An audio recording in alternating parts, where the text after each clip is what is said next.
திருச்சியைச் சேர்ந்த செதார் மற்றும் தனலட்சுமி ஸ்ரீனிவாசன் ஆகிய 2 மருத்துவக் கல்லூரிகளும் கிட்னி திருட்டில் ஈடுபடுகிறது என்ற தகவல் ஆகஸ்ட் 2025 ஊடகங்களில் வெளிவருகிறது. சுகாதாரத்துறை அமைச்சர் திரு மா சுப்பிரமணியம் அவர்கள் ஒரு விளக்கத்தை கொடுத்தாரு பாருங்க. அதாவது மனித உறுப்புகள் திருடுறாங்க அப்படின்னாரு. திருடுங்கிறது யாரையாவது ஒருத்தர் தெரியாதனமா போய் படுக்க வச்சு அவருக்கு தெரியாம கிட்னியோ லிவரோ எடுத்தா அதுக்கு பேர் திருட்டு. இது முறைகேடு. இது கிட்னி திருட்டு அல்ல, கிட்னி முறைகேடு. ரெண்டுக்கும் என்னையா வித்தியாசம்? திராவிட முன்னேற்ற கழகத்தின் மணச்சநல்லூர் எம்எல்ஏ கதிரவன், நான் ரோல்ஸ் ராய்ஸ் கார் வாங்கணும்னா ஊரில் இருக்கிற அத்தனை பேரோட கிட்னியை திருடினா தான் முடியும். எங்க அப்பாவோட ரோல்ஸ் ராய்ஸ் காரோட விலை தெரியுமா? அது 14.5 கோடி. 2 லட்ச ரூபான்னு வச்சுக்கிட்டா எப்ப நான் ரோல்ஸ் ராய்ஸ் பண்றது? திருப்பூட்டூர்ல இருக்க எல்லா கிட்னியும் தானமாக பெறுபவர் அந்த கிட்னிக்கு கொடுக்கக்கூடிய தொகை எவ்வளவு தெரியுமா? 80 லட்சம் முதல் 1 கோடி. எஃப்ஐஆர் போடுறது தானே, ஆனால் தமிழக அரசு எஃப்ஐஆர் போடவில்லை. வணக்கம் தமிழ் பெருங்குடி மக்களே. 26 சட்டப்பேரவை தேர்தல் தமிழகத்தின் எதிர்காலத்தை முடிவு செய்யக்கூடிய தேர்தல். ஒரு குடும்பம் கொள்ளையடிப்பதற்கான அதிகாரத்தை நீங்கள் மீண்டும் அந்த குடும்பத்திற்கு அளிக்க வேண்டுமா என்பதை முடிவு செய்ய வேண்டிய தேர்தல். 10-15 கட்சி கூட்டணிகளை வைத்துக்கொண்டு நாங்கள் ஒற்றுமையாக இருக்கிறோம், எங்கள் ஆட்சியில் பல சாதனைகளை செய்திருக்கிறோம், மக்களுக்கு பணத்தை வாரி தந்திருக்கிறோம், பல்வேறு திட்டங்களை வகுத்திருக்கிறோம் என்றெல்லாம் ஆசை வார்த்தைகளை கூறிக்கொண்டு உங்கள் முன்னால் வருவார்கள். ஆனால் கடந்த 5 ஆண்டுகளில் இந்த ஆட்சியில் என்னென்ன நடந்தது என்பதை நீங்கள் யோசித்து பார்த்து சிந்தித்து மீண்டும் இந்த திமுக ஆட்சி வர வேண்டுமா என்பதை மனதில் வைத்து வாக்களிக்க வேண்டும் என்பதற்காகத்தான் தொடர்ந்து உங்களோடு நான் உரையாடி கொண்டிருக்கிறேன். தமிழ் சமூகம் ஒரு அறிவார்ந்த சமூகம் என்பதை நான் தொடர்ந்து பல இடங்களில் வலியுறுத்தி கொண்டிருக்கிறேன். கீழடியில் கிடைத்த கல்வெட்டுகளின்படி 3000 ஆண்டுகளுக்கு முன்பு எழுத்தறிவு பெற்ற சமூகம் இந்த சமூகம். இந்த சமூகம் 2021 தேர்தலில் ஒரு முறை ஏமாந்து இந்த குடும்பத்திற்கு வாக்களித்து விட்டது. மீண்டும் இந்த சமூகம் இந்த திராவிட மாயை என்பதை நம்பி ஏமாந்து இந்த குடும்பம் கொள்ளையடிப்பதற்கான ஒரு வாய்ப்பை கொடுத்துவிடக்கூடாது என்பதற்காகத்தான் இந்த அவலாட்சியில் நடந்த சம்பவங்களை பற்றியெல்லாம் தொடர்ந்து நாம் விவாதித்து கொண்டிருக்கிறோம். தோழர்களே, செய்தித்தாளெல்லாம் பார்த்துருப்பீங்க. கிட்னி திருட்டு அப்படின்ற இந்த விவகாரம் செய்தித்தாளில் பார்த்துருப்பீங்க. தெலுங்கானா, மகாராஷ்டிரா, கர்நாடகா போல பல்வேறு மாநிலங்களில் இந்த கிட்னி முறைகேடு நடக்கிறது. இந்த கிட்னி முறைகேடு ஏன் நடக்கிறது அப்படின்ட்டு நம்ம யோசித்து பார்த்தோம்னா நமக்கு ஒரு தெளிவு கிடைக்கும். நிறைய பேருக்கு இந்த கிட்னி ஃபெயிலியர் வரும். பல்வேறு காரணங்களுக்காக 2 சிறுநீரகங்களும் செயலிழந்து விடும். அப்போ அந்த யாராவது ஒருவர் அவருடைய உடலுக்கும் அவருடைய அந்த இரத்த டைப்புக்கும் பொருத்தமான ஒரு நபர் எனது ஒரு கிட்னியை நான் தானமாக கொடுக்கிறேன் என்று கொடுத்து அந்த கிட்னியை பொருத்திக்கிட்டான்னா அவர்கள் சில ஆண்டுகள் உயிர் வாழலாம், தொடர்ந்து உயிர் வாழலாம். சரிங்களா? பெரிய பணக்காரங்களாக இருப்பாங்க, பெரிய ஏகப்பட்ட கோடிக்கணக்கில் சொத்து இருக்கும். ஆனால் குடும்பத்தை சேர்ந்த ஒருவரும் கிட்னியை தானமாக தர வரமாட்டார்கள். அப்போ ஒரு பெரிய பணக்காரங்களாக இருந்துட்டு குடும்பத்தில் யாரும் கிட்னி தானம் பண்ணலன்றதுக்காக செத்து போகலான்ட்டு எந்த பணக்காரங்களாவது முடிவெடுப்பாங்களா? ஸோ என்ன பண்ணுவாங்கன்னா, எப்படியாவது இந்த உடலுக்கு பொருத்தமான கிட்னியை தானமாக கொடுக்க ஒருவரை தயார் செய்வார்கள். சில ஆண்டுகளுக்கு முன்பு இதுபோல் ஏகப்பட்ட கிட்னி முறைகேடுகள் நடக்கிறது என்பதனால் தமிழக அரசும் மத்திய அரசும் சில சட்டங்களை கொண்டு வந்து அதன்படி ஒருவருக்கு கிட்னி தேவையாக இருந்தால் அவர் இதற்கென்று இருக்கக்கூடிய ஒரு ரெஜிஸ்டர், ஒரு டேட்டா இருக்குது, அந்த டேட்டாவில் பதிவு பண்ணிடணும். பதிவு பண்ண பிறகு அதில் உறவினர்களோட கிட்னிக்கு தான் ஃபஸ்ட்டு ப்ரிஃபரன்ஸு. தேர்டு பார்ட்டி ஒருத்தர் சம்மந்தம் இல்லாத, இரத்த சம்மந்தம் இல்லாத யாராவது ஒருவர் கிட்னியை தானமாக கொடுக்குறாரு என்றால் அதற்கென்று சில ப்ரொசீஜர்ஸ் இருக்குது. அவங்க ஏன் கொடுக்குறாங்க, என்ன ரீசனுக்காக கொடுக்குறாங்கன்றதெல்லாம் ஒரு மருத்துவர் குழு ஆராய்ந்து எல்லா தரவுகளும் சரியாக இருக்கிறதா என்பதையெல்லாம் பார்த்துவிட்டு அதற்கு பிறகுதான் அந்த அறுவை சிகிச்சையை செய்ய வேண்டும். இன்றைக்கி உங்களுக்கு தெரியும், தமிழ்நாடு முழுக்க எத்தனை தனியார் மருத்துவமனைகள் பெருத்து போய் கிடக்கின்றன என்று தெரியும்.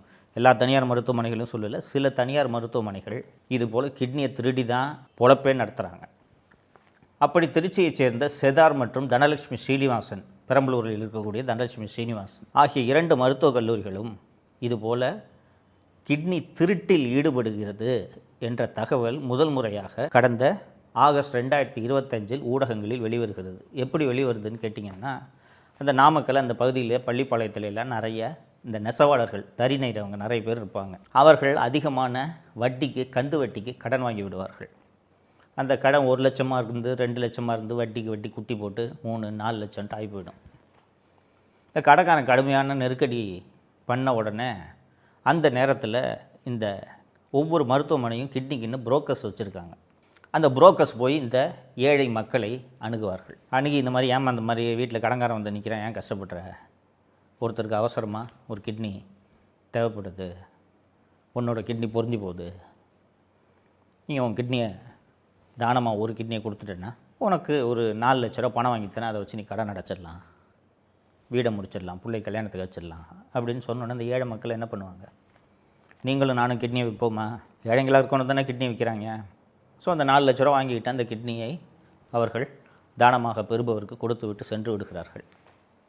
தோழர்களே, தானமாக பெறுபவர் அந்த கிட்னிக்கு கொடுக்கக்கூடிய தொகை எவ்வளவு தெரியுமா? 80 லட்சம் முதல் 1 கோடி. 1 கோடி ரூபா எங்கே இருக்குது, 4 லட்ச ரூபா எங்கே இருக்குது? நண்பர்களே, இந்த விஷயம் ஊடகங்களில் முதல் முறையாக கசிய தொடங்குகிறது. ஒரு பெண்ணை வந்து இந்த மாதிரிங்க 3 மாதம் முன்னாடி என் கிட்னியை நான் தானமாக இந்த மருத்துவமனையில் கொடுத்தேன், எனக்கு 4 லட்ச ரூபா கொடுத்தாங்க, ஆனால் பார்த்தா 80 லட்ச ரூபாய்க்கு அந்த கிட்னியை யாருக்கோ கொடுத்துருக்காங்கன்னு எனக்கு தெரிய வருது, என்னை ஏமாற்றிட்டாங்க என்று இந்த பேட்டி ஊடகங்களில் வருகிறது. இது வந்ததும் தமிழக காவல்துறையை பற்றி தெரியாதா, தமிழக அரசை பற்றி தெரியாதா? சுகாதாரத்துறை அமைச்சர் திரு மா சுப்பிரமணியம் அவர்கள் வந்து ஒரு விளக்கத்தை கொடுத்தாரு பாருங்க. ஒரு ஐஏஎஸ் அலுவலர் வினீத் தலைமையில், ப்ராஜெக்ட் டைரக்டர் வினீத் தலைமையில் விசாரணை குழு போட்டோம். அதாவது மனித உறுப்புகள் திருடுறாங்க அப்படின்னாரு. இது என்ன டீப்பாக போனோம்னா, இது திருடா முறைகேடாங்கிறத முதல்ல அதை புரிஞ்சுக்கணும். திருடுங்கிறது யாரையாவது ஒருத்தர் தெரியாதனமாக போய் படுக்க வச்சு அவருக்கு தெரியாமல் கிட்னியோ லிவரோ எடுத்தால் அதுக்கு பேர் திருட்டு. இது முறைகேடு. இது கிட்னி திருட்டு அல்ல, கிட்னி முறைகேடு. ரெண்டுக்கும் என்னையா வித்தியாசம்? இது திருட்டு அல்ல, முறைகேடு. நாங்கள் இதை விசாரிக்கிறதுக்கு ஒரு மருத்துவ குழுவை அமைக்கிறோம் என்று ஒரு ஐஏஎஸ் ஆஃபீஸர் மற்றும் மூத்த மருத்துவர்கள் தலைமையில் ஒரு குழுவை அமைக்கிறார்கள்.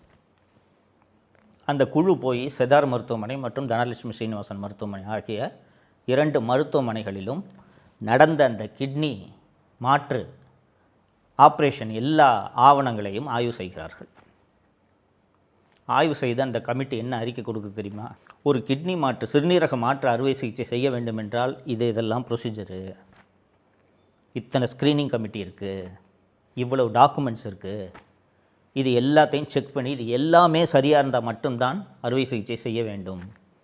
ஆனால் இந்த 2 மருத்துவமனைகளும் எந்த நடைமுறையையும் பின்பற்றாமல், எந்த விதிகளையும் பின்பற்றாமல் அவங்க இஷ்டத்துக்கு சிறுநீரக மாற்று அறுவை சிகிச்சை செய்திருக்கிறார்கள் அப்படின்னு சொல்லிட்டாங்க.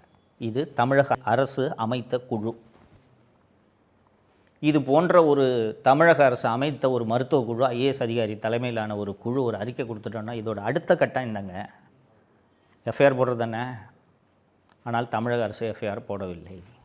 நான் ஏற்கனவே குறிப்பிட்ட கர்நாடகா, ஆந்திரா, தெலுங்கானா போன்ற மாநிலங்களில் இது போன்ற கிட்னி திருட்டு நடந்த போதெல்லாம் கடுமையான நடவடிக்கைகள் எடுத்திருக்கிறார்கள். அந்த சிறுநீரக மாற்று அறுவை சிகிச்சை செய்த மருத்துவர்கள் உள்ளிட்ட அத்தனை பேரையும் கைது செய்திருக்கிறார்கள்.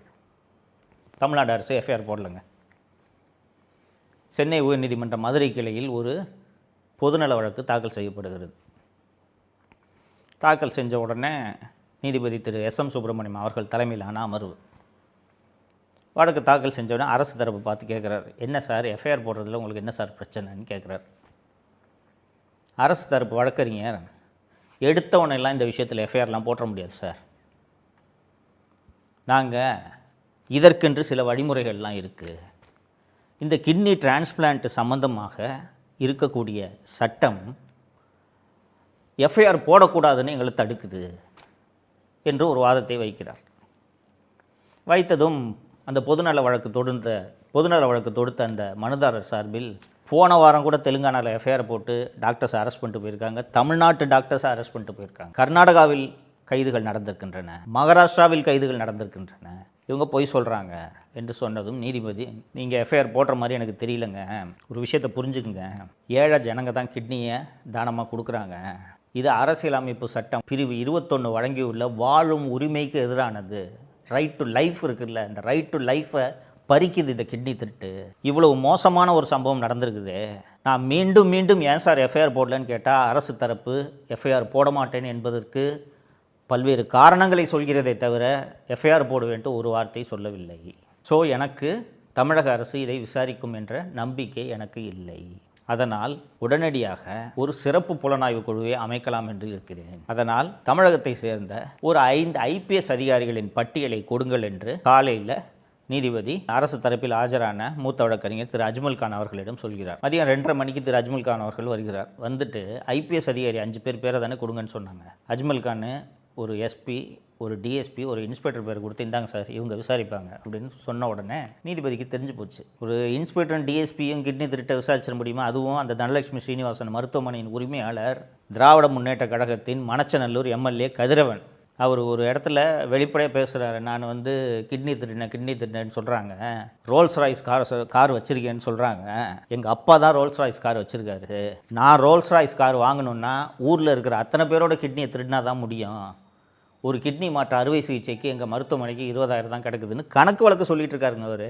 எங்க அப்பாவோட ரோல்ஸ் ராய்ஸ் காரோட விலை தெரியுமா? அது 14.5 கோடி. நான் பண்ண மொத்த ஆபரேஷனே 252 தான். 2 லட்ச ரூபான்னு வச்சுக்கிட்டா எப்ப நான் ரோல்ஸ் ராய்ஸ் பண்றது? திருப்பூட்டூர்ல இருக்க எல்லா கிட்னியும் ஸோ இதற்கு பிறகு நீதிமன்றம் இவங்ககிட்ட கேட்டால் லிஸ்ட்டை கொடுக்க மாட்டாங்கன்னு சொல்லிட்டு ரெஜிஸ்ட்ரியில் ஒரு ஐபிஎஸ் ஆஃபீஸரோட லிஸ்ட்டை கொடுங்கன்னு சொல்லிட்டு ஒரு லிஸ்ட்டை கேட்டு வாங்குறாங்க. வாங்கி ஒரு 5 ஐபிஎஸ் அதிகாரிகளை தேர்ந்தெடுத்து சிறப்பு புலனாய்வு குழுவை அமைத்து இந்த சிறப்பு புலனாய்வு குழு இந்த கிட்னி முறைகேட்டை விசாரிக்கும் என்று நீதிமன்றம் சிறப்பு புலனாய்வு குழுவை அமைத்து உத்தரவிட்டது.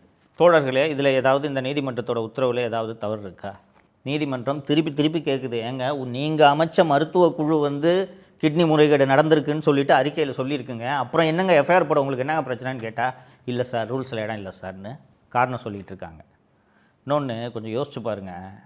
கடன் காரணமாக ஏழை மக்கள்கிட்ட 4 லட்ச ரூபாய்க்கு கிட்னியை வாங்கிட்டு 1 கோடி ரூபாய்க்கு அதை விற்றாங்கன்னா எவ்வளோ பெரிய கொடூரம். உலகத்தில் எங்கேயாவது இந்த கொடூரம் நடக்குமா? அதுவும் அதை பண்ணுறது ஒரு திமுக எம்எல்ஏவோட மருத்துவமனை எனும்போது இதை எவ்வளவு சீரியஸாக விசாரித்திருக்க வேண்டும். தோழர்களே, இந்த மதுரை உயர்நீதிமன்றம் அளித்த இந்த தீர்ப்புக்கு எதிராக மீண்டும் பல லட்சம் ரூபாய் மக்கள் வரிப்பணத்தை செலவு பண்ணி உச்சநீதிமன்றம் போகுது தமிழ்நாடு கவர்மெண்ட்டு. நீங்கள் நம்ப மாட்டீங்க, போனாங்க உச்சநீதிமன்றத்துக்கு. இந்த மாதிரி எஸ்ஐடி ஃபார்ம் பண்ணிட்டாங்க, நீதிமன்றம் நியமித்த இந்த எஸ்ஐடியை ரத்து பண்ணணும், நாங்கள் தமிழக அரசை விசாரிக்கிறோம், இந்த மாதிரி எஸ்ஐடி விசாரணைக்கு உத்தரவிட்டது சட்டப்படி தவறு அப்படி இப்படின்ட்டுலாம் ஏதோ சொன்னாங்க. ஆனால் உச்சநீதிமன்றம் சென்னை உயர்நீதிமன்றத்தின் தீர்ப்பில் தலையிட முடியாது என்று சொன்னதோடு அந்த வழக்கு விசாரணையின் போது மெட்ராஸ் ஹைகோர்ட் எந்த ஆர்டர் கொடுத்தாலும் எதுக்கு எடுத்துக்கிட்டு அப்பீலில் வரீங்க என்று ஒரு கேள்வியையும் எழுப்பியது. அந்த எஸ்ஐடி தனது விசாரணையை எல்லாம் முடித்து ஒரு 12 பேர் மீது குற்றப்பத்திரிகை தாக்கல் செய்து விட்டோம் என்று நீதிமன்றத்தில் ஒரு அறிக்கையை தாக்கல் செய்திருக்கிறது. இந்த 12 பேரும் யார் தெரியுங்களா? ஏழை மக்களை அணுகுகிறார்கள் அல்லவா, புரோக்கர்கள், அவர்கள்தான். இந்த கிட்னி திருட்டு, இந்த முறைகேடு, விதிமுறைகளை பின்பற்றாத இந்த ஆப்ரேஷன் நடந்தது, இது எல்லாவற்றிலும் அந்த மருத்துவமனை சம்மந்தப்பட்டிருக்கிறதா இல்லையா? அந்த சிறுநீரக மாற்று அறுவை சிகிச்சை செய்த மருத்துவர் சம்மந்தப்பட்டிருக்கிறாரா இல்லையா? அந்த சிறுநீரக மாற்று அறுவை சிகிச்சைக்கு ஒப்புதல் அளித்த குழுவில் அமர்ந்த மருத்துவர்கள் சம்மந்தப்பட்டிருக்கிறார்களா இல்லையா? இறுதியாக அந்த மருத்துவமனையின் உரிமையாளர் சம்மந்தப்பட்டிருக்கிறாரா இல்லையா? அவர்கள் யார் மேலேயும் சார்ஜ் ஷீட் போடாமல் புரோக்கர்ஸ் மேலே சார்ஜ் ஷீட் போட்டால் இது என்னங்க விசாரணை? இந்த விசாரணை குழுவின் தலைவராக மதுரை உயர்நீதிமன்ற கிளை நியமித்தது பிரேமானந்த் சின்ஹா என்ற ஐபிஎஸ் அதிகாரி, இப்போது ஐஜியாக இருக்கிறார். இந்த பிரேமானந்த் சின்ஹா யார் என்றால், அவர் எஸ்பியாக இருந்தபோது பெரம்பலூர் மாவட்டத்தில் அவர் எஸ்பியாக இருந்தார். அப்போது தான் இந்த மணச்சநல்லூர் எம்எல்ஏவோட தனலட்சுமி ஸ்ரீனிவாசன் மருத்துவக் கல்லூரி கட்டுவதற்கான இடம் தேடிட்டு வாங்கிட்டு இருக்காங்க. எல்லாரும் இடத்த உடனே விற்றுருவாங்களா? ஒரு சில விவசாயிகள் விற்க மாட்டாங்கல்ல. அந்த மாதிரி நிலத்தை விற்க மறுத்த விவசாயிகள் மீது பொய் வழக்கு போட்டு அவர்களை மிரட்டி தனலட்சுமி ஸ்ரீனிவாசன் குழுமத்திடம் நிலத்தை விற்க உதவி செய்தது யார் என்றால் இந்த பிரேமானந்த் சின்ஹா. அந்த பிரேமானந்த் சின்ஹாவை இந்த கிட்னி முறைகேட்டை விசாரிக்கிறதுக்கு ஒரு சிறப்பு புலனாய்வு குழுவின் தலைவராக போட்டால் விசாரணை எப்படி நடக்கும்? இப்படி இந்த மாதிரி புரோக்கர் மேலே தான் சார்ஜ் ஷீட் போடுவாங்க. அண்ணா திராவிட முன்னேற்ற கழகத்தின் பொதுச் செயலாளர் திரு எடப்பாடி பழனிசாமி அவர்கள் நாமக்கல்லில் நடந்த பொதுக்கூட்டம் என்று தான் நினைக்கிறேன். அங்கே இந்த கிட்னி முறைகேடு அதிமுக ஆட்சி அமைந்ததும் முழுமையாக விசாரிக்கப்படும், இதில் சம்பந்தப்பட்ட ஒருவர் விடாமல் தண்டிக்கப்படுவார்கள் என்று சொல்லியிருக்கிறார். அந்த தனலட்சுமி ஸ்ரீனிவாசன் மருத்துவமனையெல்லாம் இழுத்து மூடணுங்க. இதுக்கு நடுவில் இன்னொரு விஷயம் நடந்துச்சு, அதை சேர்த்து சொல்லிடுறேன். இந்த தனலட்சுமி ஸ்ரீனிவாசன் மற்றும் செதார் மருத்துவமனை ஆகிய 2 முறைகேட்டில் ஈடுபட்டிருக்குன்னு சொல்லி அவங்களோட அந்த உறுப்பு மாற்று அறுவை சிகிச்சை செய்யும் அந்த அனுமதியை தமிழக சுகாதாரத்துறை ரத்து செஞ்சிருச்சு. அந்த 2 மருத்துவமனை நீதிமன்றத்துக்கு போகிறாங்க. இந்த மாதிரி எங்களுக்கான லைசன்ஸை ரத்து பண்ணுறதுக்கு முன்னாடி எங்களை விளக்கம் கேட்டிருக்கணும், எங்கள் தரப்பு விளக்கத்தை.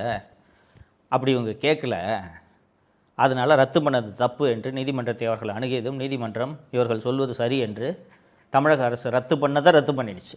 அரசு துறையில் இருக்கக்கூடிய அதிகாரிகள், சட்டம் படித்தவர்கள் அத்தனை பேருக்கும் தெரியும், ஒரு லைசன்ஸை ரத்து பண்ணுறதோ இல்லை ஒரு அனுமதியை ரத்து பண்ணுறதோ இல்லை ஒரு வேலையை ரத்து பண்ணுறதோ எதுவாக இருந்தாலும் ஃபஸ்ட்டு ஷோகாஸ் நோட்டீஸ் கொடுப்பாங்க. உன் தரப்பு விளக்கம் என்னப்பா சொல்லுப்பா அப்படின்ட்டு. ஆனால் இப்படி ஷோகாஸ் கொடுக்காம விளக்கம் கேட்காமல் ரத்து செய்தால் இதை நீதிமன்றம் ரத்து செய்யும் என்று தெரிந்தே இந்த வேலையை தமிழக அரசின் சுகாதாரத்துறை செய்திருக்கிறது. தோழர்களே, ரோடு கான்ட்ராக்டில் திருடலாம், பாலம் கட்டுறதுல திருடலாம், பூங்கா கட்டுறதுல திருடலாம்.